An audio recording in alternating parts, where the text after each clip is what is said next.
On July 1, 2026, the United States declined to renew the USMCA trade agreement, triggering what could be a decade of renegotiation with Mexico and Canada. The current agreement's terms are still in force, but expire in 2036. USMCA took effect July 1, 2020, replacing NAFTA. Critics of the 1994 legislation argued that the framework made it too easy to move production and jobs out of the U.S. So USMCA came in with tighter rules. In order for vehicles to cross the borders duty-free, 75% of the content has to come from North America, and 40 to 45% of vehicle content has to be made by workers earning at least $16 an hour. Steel and aluminum had to be 70% North American sourced. The goal was to bring jobs back. The results were mixed. Imports from Mexico actually went up, from $196 billion in 2019 to $274 billion by 2024. Mexico has assembly plant partnerships with every major automaker, while Chevy and Dodge also manufacture vehicles north of the border.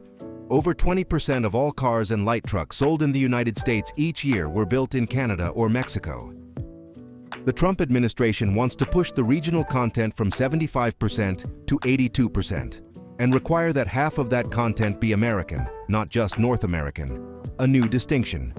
No automaker is currently at that threshold. Volkswagen with their ID.4 all-wheel drive tops the current compliance list at 76%. Getting to 82% would take years and billions in new investment from auto manufacturers.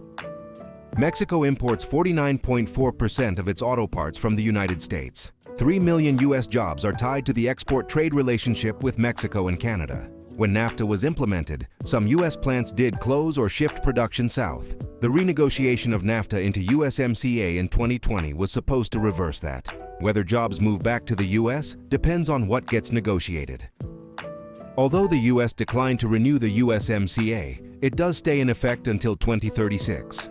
But, by opting out, it now triggers an annual review process. For automakers, that's a decade of potential uncertainty for investment and sourcing.